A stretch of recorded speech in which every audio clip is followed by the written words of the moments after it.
దక్షిణామూర్తి పూజ అంటే మాట్లాడుకున్నావే, ఆయన ఎక్కడో ఉంటాడు, సిగ్నల్స్ కూడా వీక్, అందుకే అంత గట్టిగా. సరే సరే, ఏదైనా కానివ్వండి. ఈవేళ మాత్రం మీరు ఇంటికి ఏసీ తీసుకురావాలని ఆ దేవుణ్ణి గట్టిగా ప్రార్థిస్తాను. పొద్దున్న ఏసీ ఏసీ అని నా బుర్ర తినేస్తావు. ఏసీ లేకపోతే ఉండలేవా? ఇంకే ఎలా ఉండమంటారండి? ఎండలు మండిపోతుంటాను. ఫ్యాన్ వేసుకో. వద్దు మహాప్రభు, వద్దు. ఆ ఫ్యాన్ గాలి కంటే దాని మోత భరించడం నా వల్ల కాదు.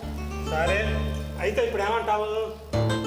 ఈవేళ ఎలాగైనా సరే మీరు ఇంటికి ఏసీ తీసుకురావాల్సింది, లేదంటే నేను మా పుట్టింటికి వెళ్ళిపోతాను అంతే. పుట్టింటిగా? ఇంకక్కడెవరు మిగిలి ఉన్నారే? అందరూ కైలాసమే కదా. అయినా మీ పుట్టింట్లో ఎవడింట్లోనన్నా ఏసీ ఉండగా చూసానా? ఏసీ లేకపోతే చక్కగా వేప చెట్టు ఉంది, దాని కింద పడుకుంటే చల్లగా ఉంటుంది. ఇక్కడ అదృష్టం లేదా? సర్లే సర్లే, ఇంటోనర్ గారు రాని ఆయన చెప్తాను. ఏమని? ఏసీ పెట్టించమనా? కాదు, వేప చెట్టు నాటించమని. అనండి అనండి, అంతేలే. ఎక్కడైనా ఏ భార్య అయినా చీరలు కొనమని అడుగుతుంది, నగలు కొనిచ్చమని అడుగుతుంది. నేనేం అడిగాను? ఒక్క ఏసీయేగా. నా జీవితంలో ఆ ఒక్క కోరిక తీర్చలేకపోతున్నాడు. నా రోగం ఏమిటో నాకు చెప్పరు. ఇన్ని మందులు మింగిస్తూ ఉంటారు. ఆ మందులు మింగలేక చేస్తున్నారు. వేడి భరించలేక నాకు ఎలా ఉంటుందో తెలుసా?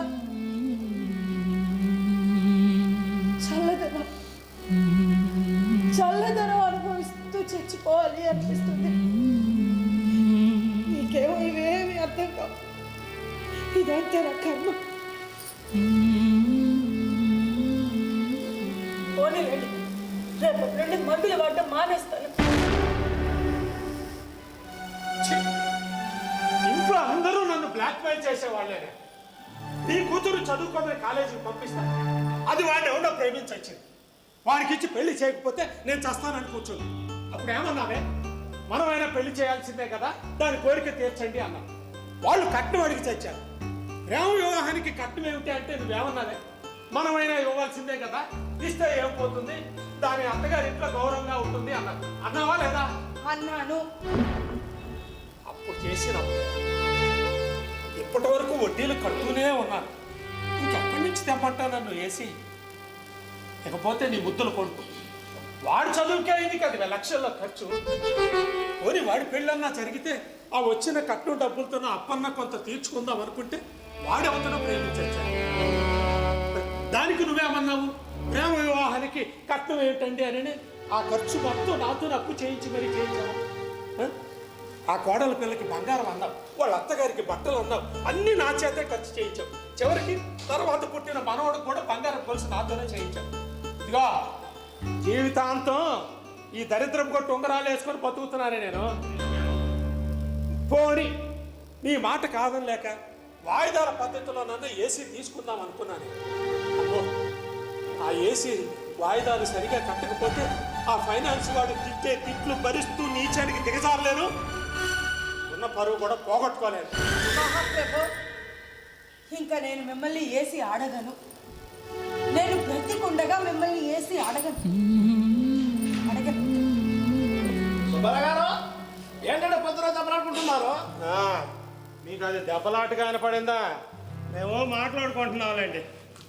నిన్నటి కూర్చోవచ్చా? కూర్చున్నారుగా, విషయం ఏంటో చెప్పండి. నేను అడిగాను, ఏంటి విషయం? ఏముందండి, మా ఆవిడ ఉదయం నుంచి ఇంట్లో ఏసీ పెట్టించమని ఓ పోరు పెడుతుంది. ఇంటోనర్ గారు పర్మిషన్ తీసుకుందామని అంటున్నాను. ఆ మాత్రం మనకి నా పర్మిషన్ ఎందుకండి? మీకు ముందే చెప్పాను, ఏసీ పెట్టించుకుంటే రెంట్ పెంచుతారు. అది పెట్టించండి, అప్పుడప్పుడు నేను కూడా వచ్చి రెస్ట్ తీసుకుంటుంటాను. ఏమండే, మా ఆవిడ ఏసీ పెట్టించమంది మా బెడ్రూమ్లో.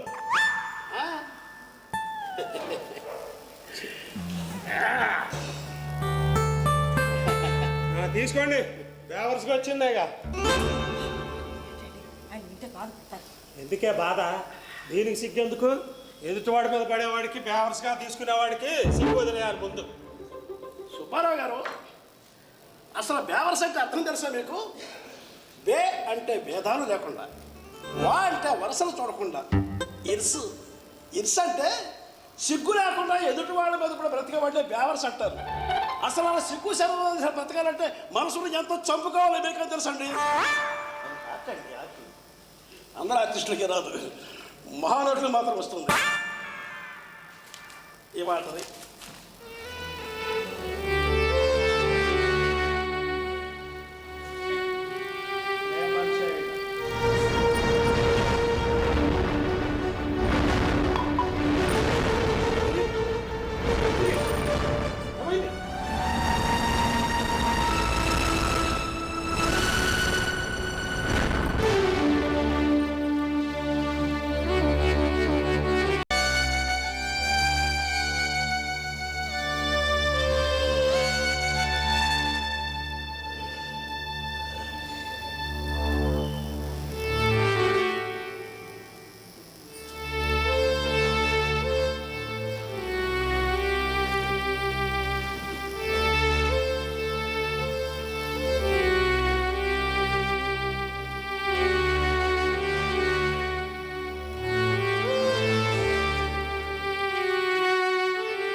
వేసుకోలేనండి. వేసుకోకపోతే అలాగే రోగం ఎలా నయమవుతుంది? వేసుకోవాలి కదా.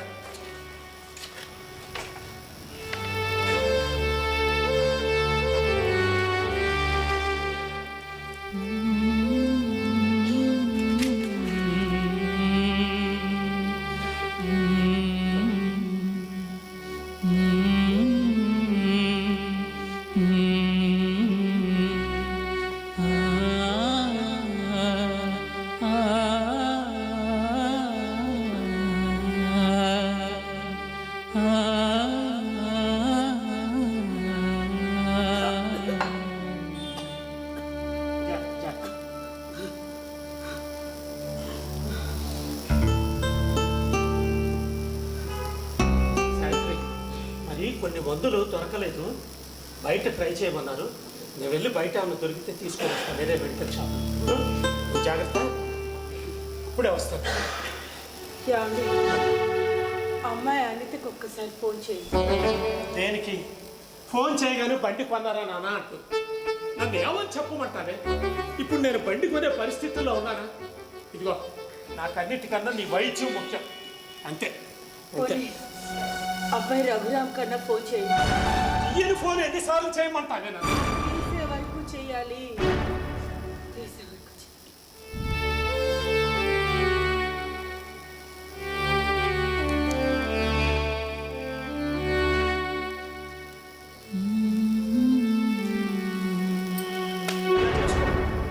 నేను వెళ్ళొస్తాను.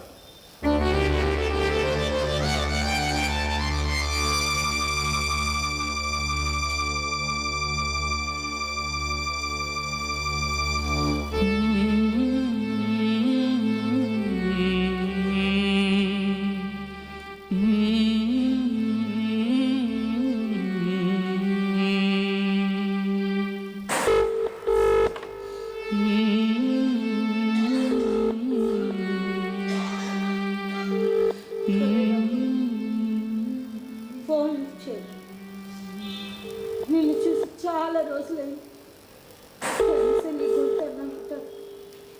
ఫోన్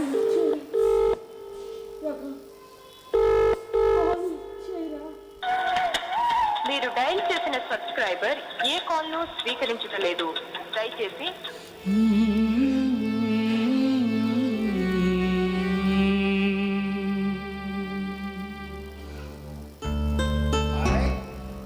సావిత్రమ్మ కూర్చోవచ్చా? అవును, ఈ రఘురామ్ ఎవరమ్మా? మా అబ్బాయి అవునా? ఎప్పుడూ చూడలేదు. ఎక్కడుంటాడేంటి?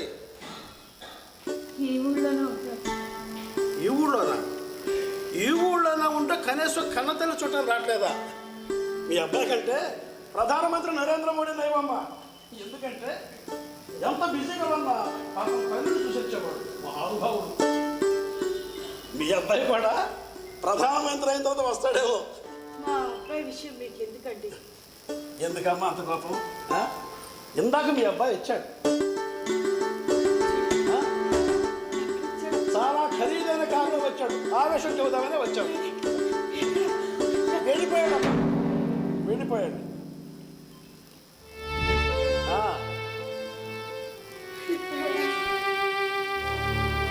చెప్పారు కదండి, చాలా బిజీ. అందులోనూ వాడు సాఫ్ట్వేర్. సాఫ్ట్వేర్.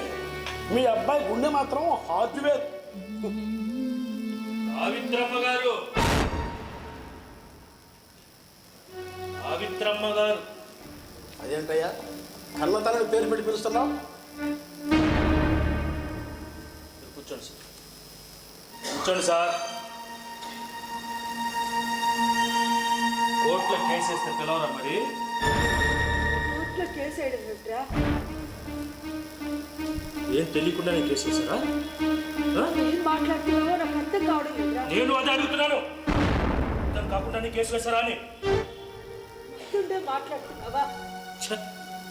నా కొడుకు నన్ను చూడటం లేదు, చూడడానికి రావడం లేదు, నేను అలా బ్రతకలేకపోతున్నాను. నా కొడుకు నుంచి నాకు మనోబట్టి ఇప్పించండి అని కేసు వేయలేదు. మాట్లాడవే, పడిపోయిందా? పడిపోయినా బాగుంటుంది. అయినా ఎంత అన్యాయం ఏంటండి? లోకంలో పిల్లలు ముగ్గురు మీద కేసేస్తారు కానీ తల్లి ఎక్కడైనా కేసు వేస్తుందా? కేసు వేసిన తల్లిగా చరిత్రలో మిగిలిపోతుంది. నిజంగా మేము కేసు వేయలేదు. ఇంట్లో ఇబ్బంది ఉన్నమాట వాస్తవం. అంత ఇబ్బంది ఉంటే చావనైనా చేస్తాను, కానీ నీ మీద కేసు వేస్తావా? చెప్పు, నీ మీద కేసు వేస్తా. కట్టించుకో. నీకేం తెలియకుండా నా కేసు కట్టాలి మీద సంతకం చేసావా? నిజంగా నాకేమీ తెలియదు. మీ నాన్నగారేమో కాగితాలు తీసుకొచ్చి సంతకాలు చెప్పన్నారు, చేశాను. ఆయన బయటకు వెళ్ళాలి, రాగానే మీ నాన్నగారిని అడుగుతాను. నాన్నగారు కొడుకు మీద కేసు వేసిన తర్వాత కూడా ఆయన నాన్న ఏంటండి? ఏంటి తప్పు? ముందు వేసిన కేసు వాపస్ తీసుకోమని చెప్పు, లేకపోతే మర్యాద ఉండదని చెప్పు. హెచ్చరిస్తున్నావా? మీ నాన్ననే హెచ్చరిస్తున్నాను. అసలు ఆయనకి ఏం తెలుసు నీ కేసు వేశాడు? తెలీదు. నిజంగానే ఆయనకి ఏమీ తెలీదు. చిరిగిన చొక్కా ఎందుకు వేసుకుంటున్నారో తెలీదు, తెగిన చెప్పులతో ఎందుకు నడుస్తున్నారో తెలీదు, మీ చదువుల కోసం ఆయన పుస్తకాలు ఎందుకు కొన్నారో తెలీదు, మీ అవసరాలు తీర్చడం కోసం ఆయనకున్న చిన్న చిన్న కోరికల్ని కూడా ఎందుకు చెప్పుకున్నారో కూడా తెలీదు. కానీ ఇవాళ నాకు మాత్రం ఒకటి తెలిసిందిరా, మీ నాన్నగారి గురించి నీకు ఏమీ తెలీదు అని. ఆయన వెనకేసుకురాకమ్మా. అసలు నీకేం తెలుసు? ఈ కేసు వల్ల నా అత్తగారి దగ్గర నాకు ఎంత పరుగు పోయిందో తెలుసా? చివరికి నా పెళ్ళం అడిగింది ఇలాంటి కేసు తల్లి ఎక్కడైనా వేస్తుందా అని. ఏమని చెప్పంటావు? ఏమని చెప్పంటావు? తల్లికి కూడా ఆకలి ఉంటుందని చెప్పు. కొడుక మమ్మల్ని చూసుకోవాల్సిన బాధ్యత నీదేనని చట్టంలో రాసుందని చెప్పరా నీ పెళ్ళానికి? చట్టం ఏదన్నా చెప్పనివ్వండి, ముందు కేసు వాపస్ తీసుకోండి. వాపస్ తీసుకోకపోతే చాలా దూరం వెళ్ళాల్సి ఉంటుంది. అంత దూరం వెళ్ళే బదులు మీ అమ్మని చూసుకోవచ్చుగా. కేసు వాపస్ తీసుకుంటాను. రోజు ఫోన్లో మాట్లాడతావా? కేసు వాపస్ తీసుకుంటాను. నీ దృష్టిలో తల్లి అంటే విలువ లేకపోయినా చట్టం దృష్టిలో తల్లికున్న విలువ ఏమిటో తెలియజేయటానికే వేశాను ఈ కేసు. రేపు నాకు ఏదైనా అయ్యి నేను పోతే ఏంటి నన్ను మాట్లాడి రేపు నాకు ఏదైనా అయ్యి నేను పోతే నిన్నెవరు చూస్తానే? అందుకే వేశాను ఈ కేసు. వాడి దృష్టిలో నేను వెళ్ళనైనా పర్వాలేదు. వాడికి బాధ్యత తెలియజేస్తుంది ఈ కేసు. ఈ మూడేళ్లలో వాడిని ఒక్కసారైనా చూడటానికి వచ్చాడా? అందుకు నాకు టైం ఉండాలి కదా. ఇంటికి వెళ్ళటం మానేశావా? అది ఎలా కుదురుతుంది? మరి ఇదెందుకు కుదరదు? ఏమండి? నా మాట విని ఆ కేసు వాపస్ తీసుకోండి, లేదంటే నేను కోర్టుకు వచ్చి చెప్పేస్తాను. నాకేమీ తెలీదు, నా ఆయన కాగితాల మీద సంతకం చేయబట్టే చేశానని చెప్పేస్తాను. ఆ తర్వాత మీ ఇష్టం. పిచ్చాళ్ళ కనిపిస్తున్నాను నీకు? పిచ్చాళ్ళ కనిపిస్తున్నానా నీకు? కొడుకు మీద అంత ప్రేమ జాలి ఉన్నదానికి మరి నాకెందుకు చెప్పండి? రోజు వాడి గొంతు వినాలని ఉందండి, వాడితో ఒక్కసారన్నా మాట్లాడాలని ఉందండి అని నాకెందుకు చెప్పావు? చెప్పు నీ కొడుక్కి చెప్పు. ఇందులో మీ నాన్న ప్రమేయం ఏమీ లేదురా, నా కోసం ఈ కేసు వేశాడని చెప్పు. నేను ఈ రోగాలతో సతమతమైపోతున్నాను, మీ నాన్న నాకు సరైన వైద్యం చేయించలేకపోతున్నాడు. అందుకే నిన్ను చూడాలని రోజు గొడవ చేస్తుంటే నీ కోసం వేశానని చెప్పు. వాడు చెప్తున్నాడు కదండి, వాడికి సమయం లేదండి. వాడికి మాత్రం ఈ తల్లిని చూడాలని ఉండదా? సరే, వాడిని ప్రతి నెల డబ్బు పంపించమని. ఆ డబ్బు ఏదో మమ్మల్ని ఉద్ధరిస్తుందని కాదు, అన్న తల్లిదండ్రులు బ్రతుకున్నారన్న విషయాన్ని గుర్తు చేస్తుంది ఆ డబ్బు. ఆ రోజుల్లో మేము మా తల్లిదండ్రులకు డబ్బు పంపించేవాళ్ళం, ఎంతో కొంత పోస్ట్ ఆఫీస్కి వెళ్ళి మరీ మనీ ఆర్డర్ చేసేవాళ్ళం. ఇప్పుడు మీకు ఆ శ్రమ అక్కర్లేదు నాయన. ఫోన్ పేలు గూగుల్ పేలు వచ్చాయి కదా, క్షణాల్లో వచ్చి పడుతుంది డబ్బు. తల్లిదండ్రులకి డబ్బు పంపించాలన్న ధ్యాస మీకు ఉండాలి. కానీ ఇప్పుడు అర్థమైంది నాకు. అంటే డబ్బు కోసమే ఈ కేసు వేశారన్నమాట. ఛై! డబ్బు కోసం కొడుకుని కోర్టుకి ఇస్తారా? ఏంటమైంది? రోజు అర్ధరాత్రి ఫోన్ చేసి విసిగిస్తుంటావు. అది చాలదన్నట్టు ఏంటి నాకు ఈ గోళ? నీ వంతు వినాలని చేస్తుందిరా ఫోను. ఇక ముందు వినలేనేమోనన్న భయంతో చేస్తుందా ఫోన్. ఇక డబ్బంటావా? నాకు అది ఎప్పుడు ఉండే సమస్యరా. అందుకే మాలాంటి మధ్యతరగతి వాడికి ఆ దేవుడు ఎప్పుడూ డబ్బు సమస్య పెడుతూ ఉంటాడు. దానికోసమైనా ఆయన్ని వేడుకుంటామని ఆశ. మేము వేడుకుంటాం కూడా, ప్రార్థిస్తూ ఉంటాం. మాకు అది చేయి దేవుడా, ఇది చేయి దేవుడా అని వేడుకుంటూ ఉంటాం.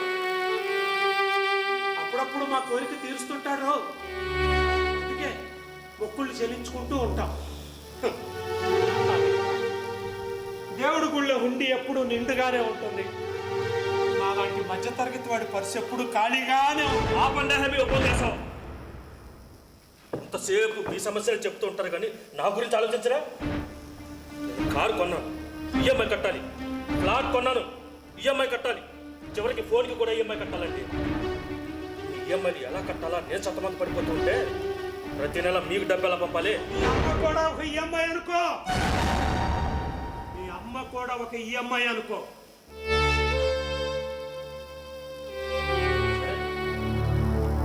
నేను ఏ కోర్టుకి రాను. ఏం చేస్తారో చేసుకో. చేయించి మరీ రప్పిస్తాను.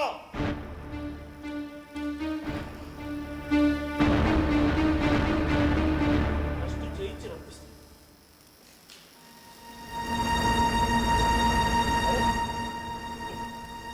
నా నుండి మనోవర్తి కింద మీకు ఒక్క రూపాయి కూడా రాకుండా కోర్టు నుంచి ఎలా తప్పించుకోవాలో బాగా తెలుసు. ఇక్కడి నుంచి లాయర్ కూడా ఈఎంఐ అని అనుకుంటారు.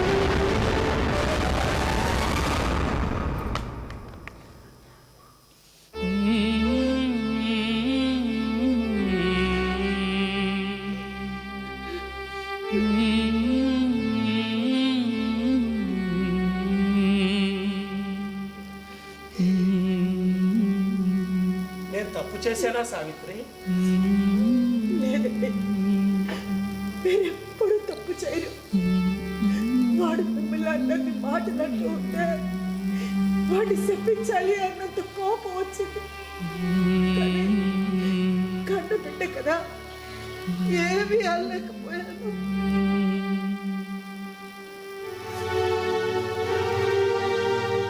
నాకేం చేయాలో అర్థం కావటం లేదు. నువ్వు క్యాన్సర్ పేషెంట్ అని తెలుసు కూడా వాడు నీ పట్ల ఇంత క్రూరంగా ప్రవర్తిస్తాడు అనుకోలేదు.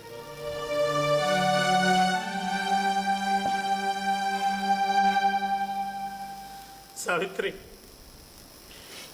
ఎంతమంది వెళ్ళిపోయినా నాకు బాధ లేదే, కానీ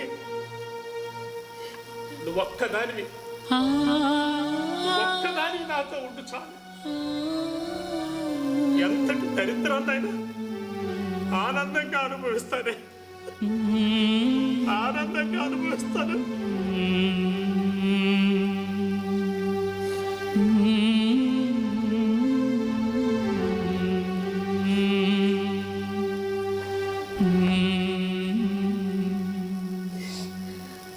అమ్మా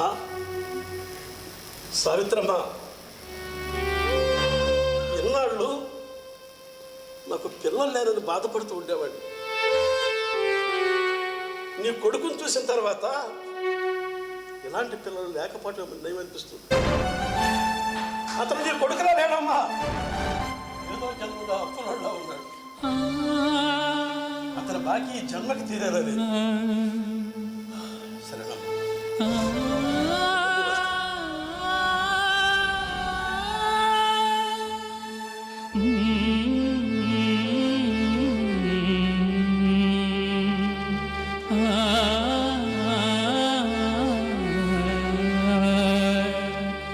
ఏమవుతారు? మా అమ్మగారు ఎవరన్నా? కొడుకుగా ఆవిడని చూసుకోవాల్సిన బాధ్యత మీకుంది కదా. చూసుకుంటున్నాను సార్. చూస్తే కేసు ఎందుకు వేస్తారు? వాళ్ళకి తృప్తి లేదండి, నన్ను బాగా ఇబ్బంది పెట్టాలని. దానివల్ల వాళ్ళకేంటి లాభం? మా నాన్నగారు బాధ్యత లేని వ్యక్తి సార్. పైగా తాగుబోతూ తిరిగిపోతూ వేకాడతారు సార్. దుబారా మనిషి సార్. మీరేమంటారు?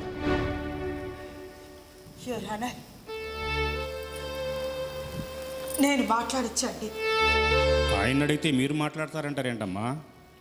ఒక మగవాడి అవలక్షణం కానీ మంచి లక్షణం కానీ చెప్పగలిగేది భార్య లేకపోతే తల్లి.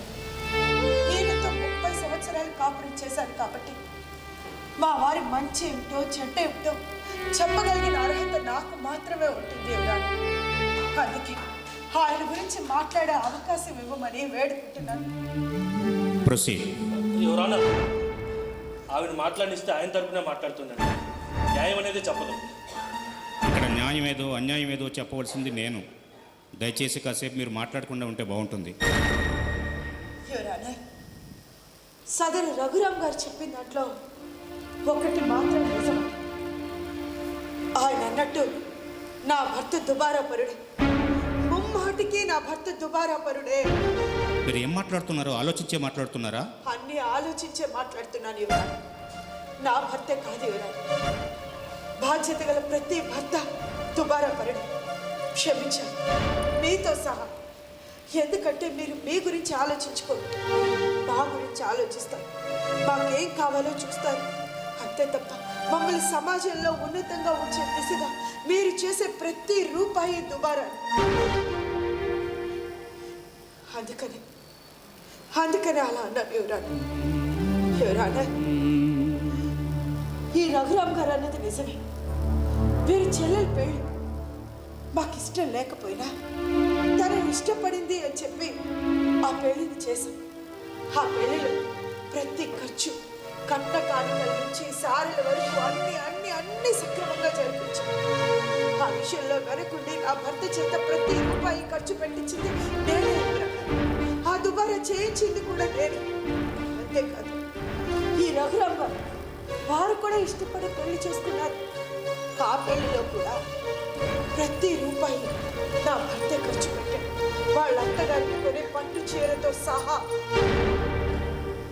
ఇలా ప్రతి రూపాయి నేనే దగ్గరుండి ఖర్చు పెట్టించాను. ఇలా ప్రతి రూపాయి ఆయన దుబారా చేశారు అంటే ఎక్కడ ఆయన విలువ తగ్గిపోతుందో అని ఈ రఘురాం గారు నా భర్త చూదగాడని, తాగుపోతని, తిరుగుపోతని చెప్తున్నాడు.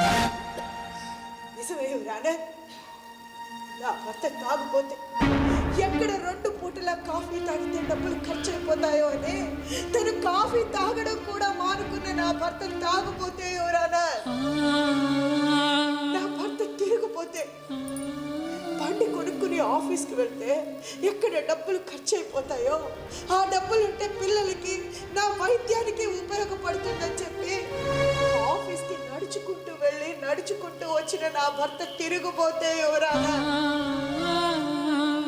నా భర్త చూదగాడు అని చెప్పారు ఈ రఘురామ్ గారు. అవును, ఆయన చూదగాడు. మేమందరం చూదమాడుతుంటే మమ్మల్ని గెలిపించడం కోసం ఆయన ఓడిపోయారు, అలసిపోయారు, దుబారా పరుడుగా మారిపోయారు. ఈ రఘురామ్ గారు ఎలాంటి వారంటే, వాళ్ళ అబ్బాయి పుట్టెంటుకలు తీయించడానికి వెళ్ళేటప్పుడు వాళ్ళ భార్యకి, ఆయనకి, వాళ్ళ అత్తగారికి ఏసీ కంపార్ట్మెంట్లో బుక్ చేయించుకుని మా ఇద్దరికి జనరల్ కంపార్ట్మెంట్లో టికెట్స్ బుక్ చేస్తే ఆ వేడి తట్టుకోలేక నేను అల్లాడిపోతూ ఉంటే తడిపి దానిని నాకు కప్పి ఓదార్చుకున్నాడు సార్ నా భర్త. సార్, ఈరోజు నేను తలదించుకుని ఇక్కడ కూర్చున్నారు అంటే దాని అర్థం మాట్లాడే చేత కాదు. మన అనుకున్న వాళ్ళే మన మీద నిందలు వేస్తూ ఉంటే ఏమీ మాట్లాడలేక ఇలా తలదించుకుని కూర్చున్నారు ఎవరన్నా.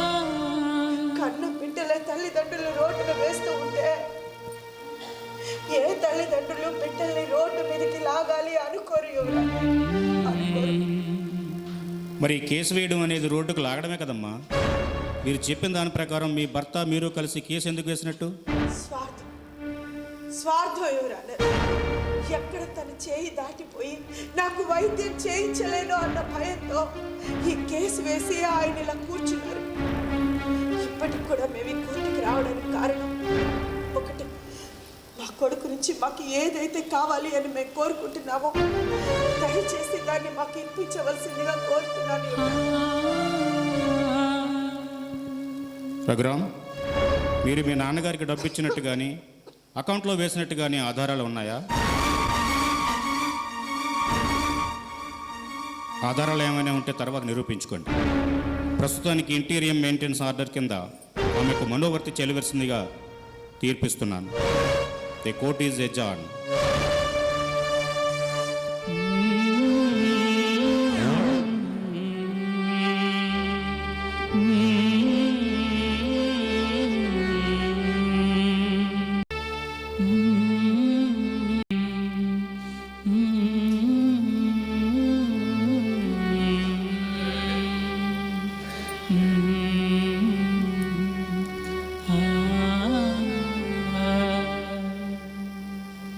ఎంతసేపు ఎక్కడికి వెళ్ళారు? బ్రతకటానికి ఏదో ఒకటి చూసుకోవాలి కదవే. మనకి ఏమైనా ఆస్తులు ఉన్నాయా అమ్ముకొని బ్రతకటానికి? అమ్ముకోవడానికి మా దగ్గర నిజంగానే ఏం ఆస్తులు ఉన్నాయి?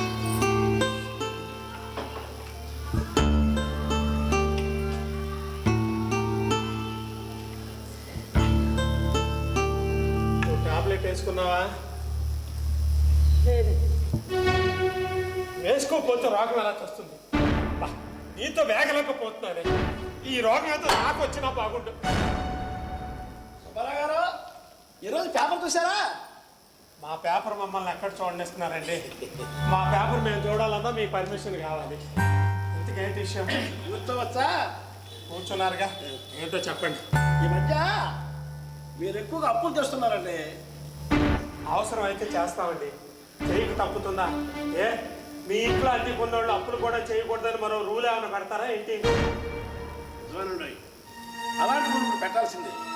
లేకపోతే మీరు ఊరంతా అప్పులు చేసేసి అవి ఎగ్గొట్టేస్తే ఆ అప్పులంతా ఇంటిలో పడి మిమ్మల్ని అడ్డమైన బూతులు తిడుతుంటే మధ్యలో మా ఇంటి పనులు పోదా అండి? మీకంత శ్రమ ఏం అక్కర్లేదండి. ఆ అప్పులు నేనే తీర్చుకుంటాను. తీర్చకపోతే తీరుస్తానండి. తీర్చలేకపోతే ఐపీ పెడతానండి. కోర్టు మెట్లకి వచ్చిన తర్వాత చాలా విషయాలు తెలుసుకున్నాను అన్నమాట. ఇక అన్నయ్య ముందుగానే చెప్పారు. లేకపోతే వడ్డీ కాసిపడి తొందరపడి మీకు అప్పించాడు కాదు, ఉరిగిపోయి పోయేవాడిని.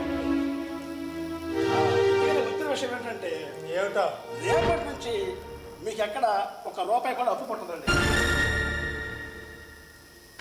అది మీరు ఎలా చెప్తారు? నేను చెప్పడం కాదు, నీ కొడుకే పేపర్ ప్రకటన ఇచ్చాడు. ఇదిగో చూడండి, నా తండ్రి అయిన సుబ్బారావు గారు చెడు వ్యసనాలకు బానిసై ఊరంతా అప్పులు చేస్తున్నాడు. ఆ అప్పులకు నాకు ఎటువంటి సంబంధం లేదని పెద్ద పెద్ద అక్షరాలతో ప్రకటిస్తూ చూడండి. ఈ వార్త చదివిన తర్వాత బుద్ధున్నవాడు ఎవడు మీకు డబ్బులు అప్పులు ఎవడు? అసలు నాకు తెలియగలుగుతాను, ఏ ధైర్యంతో మీరు అప్పులు చేస్తున్నారని. ఒకవేళ తీర్చలేకపోతే చచ్చిపోతానండి. చచ్చిపోతారా? మరి మీకు అప్పించిన వాళ్ళ సంగతి ఏంటి? వాళ్ళని పైకొచ్చి తీసుకోమంటాను. పైకొచ్చి లాభం లేదు. నేను ఇంకా ఆలస్యం చేస్తే నా ఇంటి కూడా పైకొచ్చి తీసుకోమంటాడు.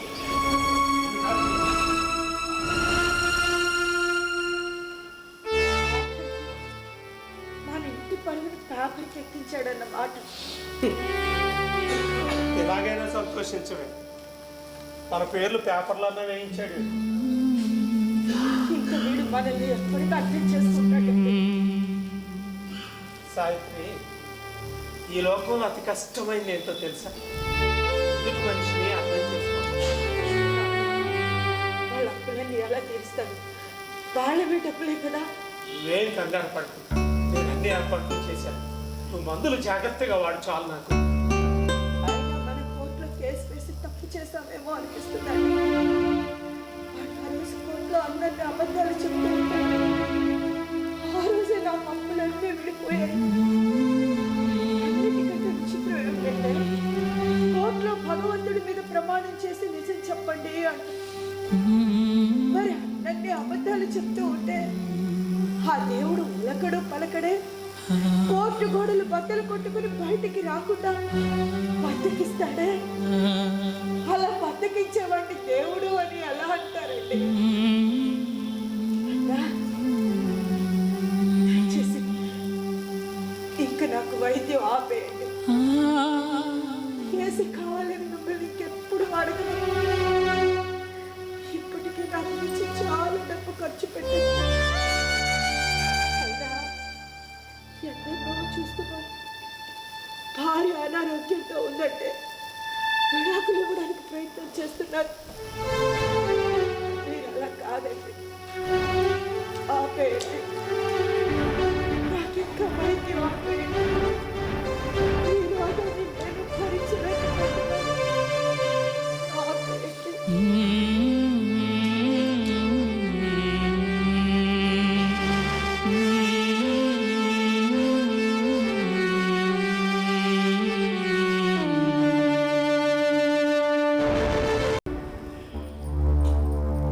రాకపోతే ఎలాగమ్మా? నా మాట వినమ్మా. ఇంతకాలం నేనే ఎలాగలా మేనేజ్ చేసుకుంటూ వచ్చాను. ఇప్పుడు రానంటావేంటి? తప్పదు, రావాల్సిందేనమ్మా.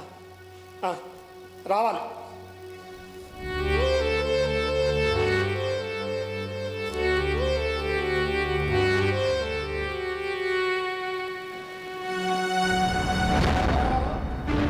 ఏంటంటే మీరు చేసిన పని ఏదైనా బాగుందా? 2 రోజుల్లో ఊళ్ళో లేదు, ఉండుంటే మీ పని చెప్పేవాడిని. నేనేం చేశాను? సత్యన సేవలు ఇంట్లో పెట్టుకుని ఏం చేశానంటారు ఏంటండి?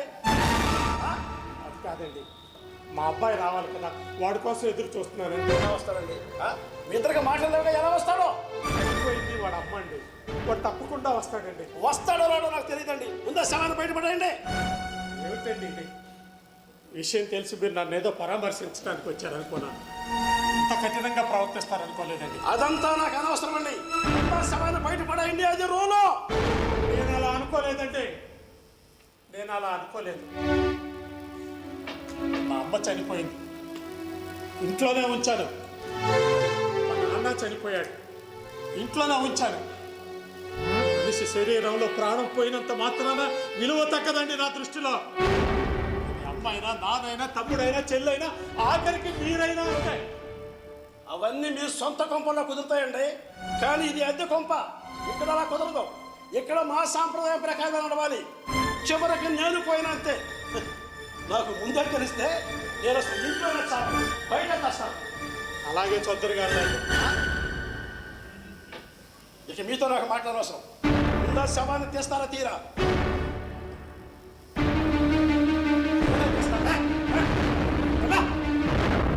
సుబ్బారావు గారు అటు తప్పండి.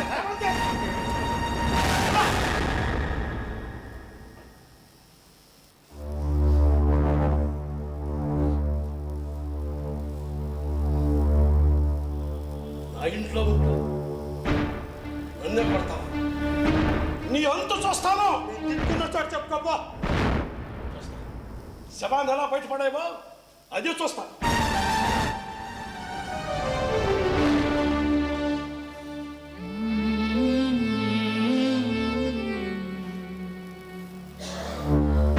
ఏంటండి ఇది? చెల్లి చెప్పేంత వరకు తెలియలేదు. అమ్మ పోయిందటగా. ఎప్పుడు పోయింది? 2 రోజులు అయిందిరా. మరి నాకెందుకు ఫోన్ చేయలేదు? నేను చేశాను, నువ్వు తీయలేదు. మెసేజ్ కూడా చేశాను, నువ్వు చూడలేదు. చేశారండి మెసేజ్. అయినా ఏమని చేశారు? మీ అమ్మ పోయిందని నీకు తెలియజేస్తున్నాను, తొందరపాటు రాకు, 2 రోజులు ఆగి రాని మెసేజ్ చేస్తారా? అంటే తల్లి పోయిన తర్వాత కూడా కొడుకు చూడడానికి రాలేదని నలుగురిలో నా పరుగు తీయటానికేగా. అలాగే ఇప్పుడు ఇంటి వాళ్ళతో గొడవ పడ్డారట. మీ అమ్మను బయట పడేయమన్నాడు రా. అమ్మని అనలేదు, శవాన్ని అన్నాడు. నా దృష్టిలో ఒంట్లో ప్రాణం పోయినంత మాత్రాన శవం అయిపోదు. సరే, నేనేదో తొందరపడ్డాను. ఈరోజు వెళ్ళి రేపు రాపు. వెళ్ళి ఆ? రేపు రావటం ఏంటి? ఒరేయ్, మీ అమ్మ తన జీవితంలో నన్ను ఒకే ఒక్క కోరిక అడిగిందిరా. మందుల వేడి, రేడియేషను, కీమోథెరపీలు భరించలేకపోతున్నాను, ఒక్క ఏసీ పెట్టించండి అని అడిగింది. అది బ్రతుకున్నాళ్ళు దాని కోరిక తీర్చలేకపోయానురా. కానీ అది చనిపోయాక మాత్రం దాని శరీరాన్ని ఐస్ బాక్స్లో ఉంచగలిగాను రా. ఐస్ బాక్స్లో ఉంచగలిగాను.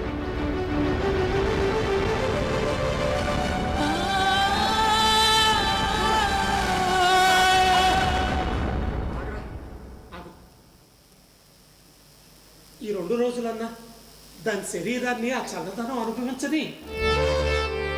దాన్ని తెలియపోవచ్చును, కానీ దాని కోరికను నేను ఎలాగన్నా తీర్చానన్నా తృప్తి నాకుంటుందిరా. అందుకే ఈరోజు వెళ్ళి రేపు రా.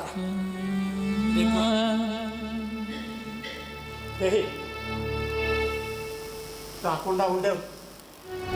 నా మీద నీకు కోపం అని తెలుసు, ఎందుకంటే నీ మీద కేసు వేశాను కదా. కానీ ఎందుకు వేశానో తెలుసా? రేపు నాకు ఏదైనా అయ్యి నేను పోతే దాన్ని ఎవరు చూస్తారా?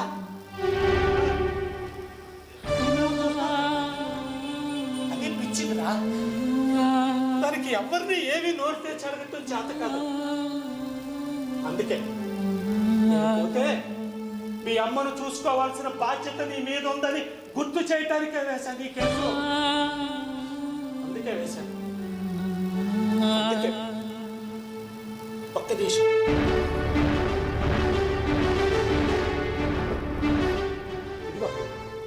ఇదిగోరా, మీ అమ్మకి కోర్టు ద్వారా నువ్వు చెల్లించిన మనోవర్తి. ఇందులో ₹1 కూడా మీ అమ్మ నన్ను ముట్టుకోనివ్వలేదు. అవి వాడి డబ్బులండి, వాడికే ఇచ్చేద్దాం. ఇప్పుడు ఈ డబ్బులతో నీకే అవసరం. వెళ్ళి రేపురా, రాకుండా ఉండకురో. రేపురా కొడక, నేను మీ అమ్మతో చాలా విషయాలు మాట్లాడుకోవాలరా.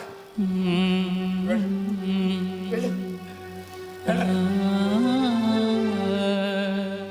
సావిత్రి.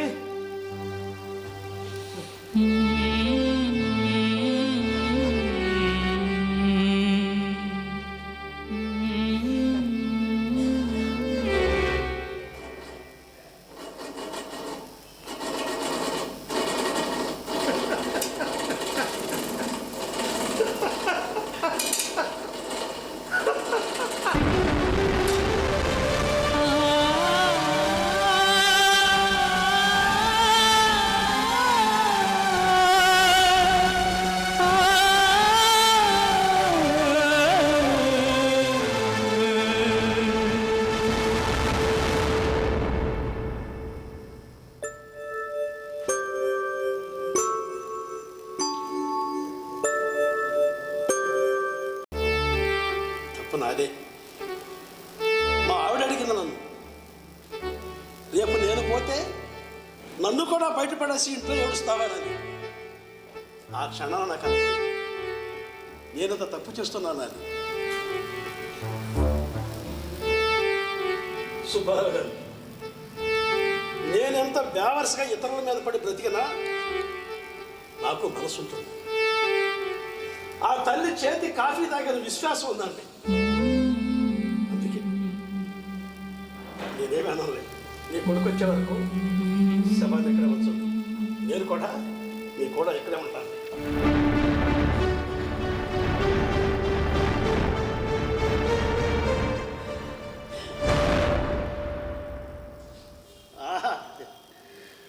బ్రతికుండగా తల్లిని చుట్టాక రాపోయినా దండతో వచ్చావయ్యా, చాలా బాగుంది.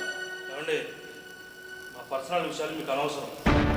ఒక్కసారి కోర్టు మెట్లెక్కిన తర్వాత ఇంకా మీ జీవితంలో పర్సనల్ అంటే ఏమీ లేదయ్యా, అంతా పబ్లికే. ఏమంటారు సుబ్బారావు గారు?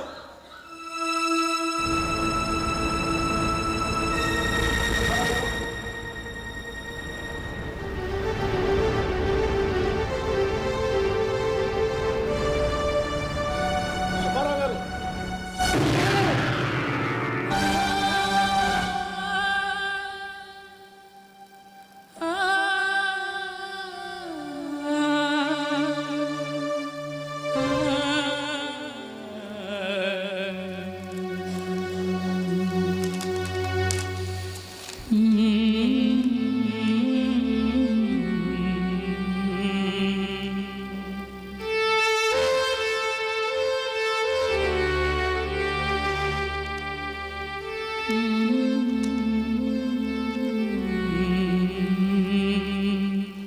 ధనంజయ్ గారు, నన్ను క్షమించండి.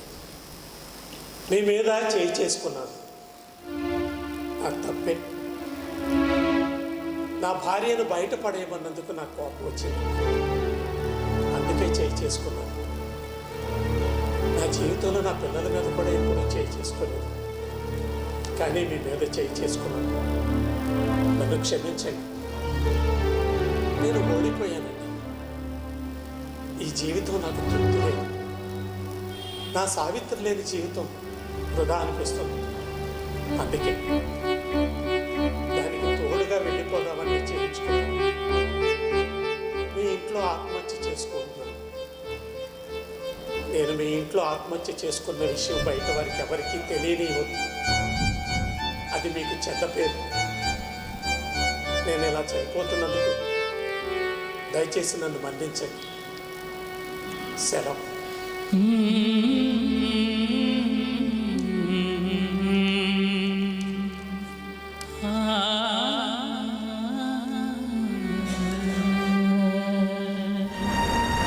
పనిచేశారు సుబ్బారావు గారు, తొందరపడ్డారండి, నిజంగా తొందరపడ్డారు. అయినా మీరు ఆత్మహత్య చేసుకోవటం ఏంటండి?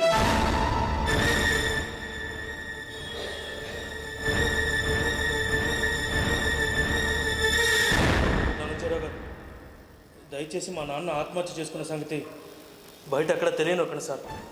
అంటే నలుగురికి తెలిస్తే నా పరుగు పోతుందండి. పరువు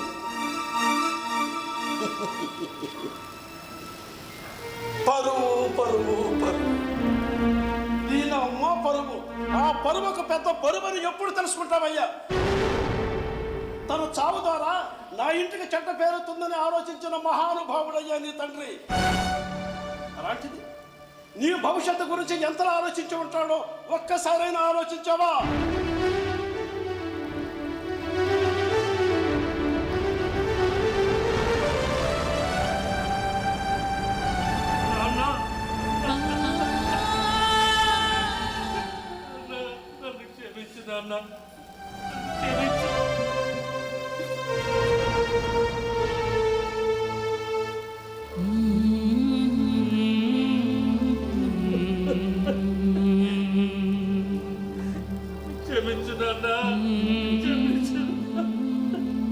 ఇప్పుడు ఏడ్చి ప్రయోజనం ఏంటయ్యా? ఎంత ఏడ్చినా ఆగిన గుండె తిరిగి కొట్టుకోదు, పోయిన ప్రాణాలు తిరిగిరా. బ్రతికుండగా నేనే చెయ్యాలి ఏం చేసినా. తల్లిదండ్రుల ప్రేమ ఓ చెరిగిపోని చిరునామా, నిజమైన భార్యాభర్తల ప్రేమ కూడా ఓ చెరిగిపోని చిరునామాయే. చెరిగిపోని చిరునామాయే.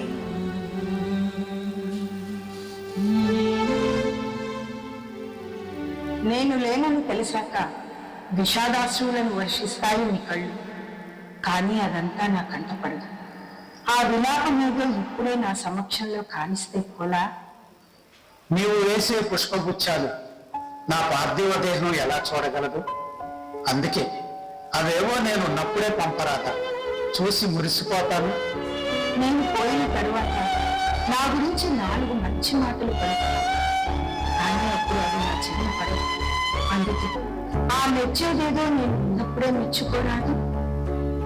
నన్ను కోల్పోయిన లోపు నీకు కష్టంగానే వస్తుంది, కానీ నాకు అది ఎలా తెలుస్తుందిరా కొడక?